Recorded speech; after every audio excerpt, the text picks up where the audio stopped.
shoes used to fit me perfect. I was smaller back then. I had a smaller body, I had smaller feet, but also I had smaller fear. Because back then, when we were kids, we dreamt without limits. We would say things like, I'm going to be an astronaut, a president, a mermaid, because no one has taught us fear yet. There's this Latin saying, ite inflamma te omnia. Go forth and set the world on fire. And back then, we actually believed that we could. But then we grew up, and suddenly, dreaming big is embarrassing. And suddenly, everyone wants us to be mature, get a stable job, settle down, marry rich, have kids.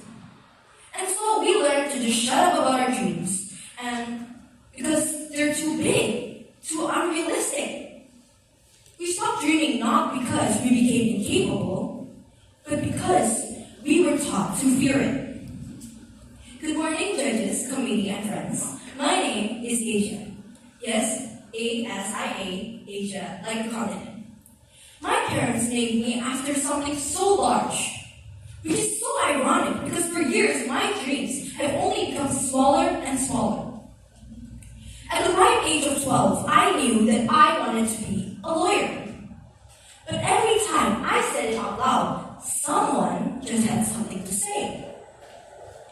Law is hard. You're too emotional. People like you don't fit in. And by people like you, they meant female, Chinese, and Catholic. Not discriminatory, but the fact is, I am a triple minority in the law of Indonesia.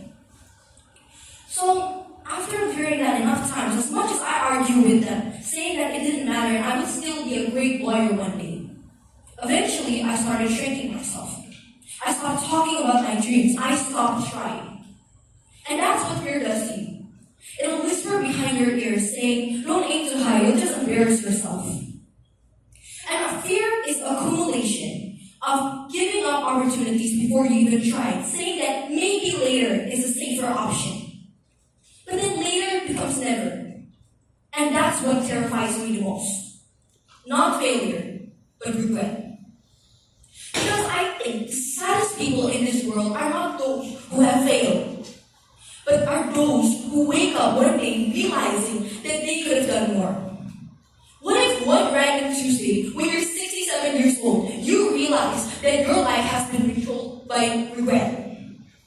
What if your biggest regret becomes the person that you could have been had you not listened to those who told you not to? And don't you think that's ironic? How we tell kids to dream big and then punish them for doing so because it's unrealistic. How we celebrate those successful, but then we slander those who are trying to get there. And that is why people dream in something this small, even though it doesn't fit them. Because it's safer, and at least they're not risking disappointment. But pretending something fit does not make it fit. Eventually, it just starts hurting.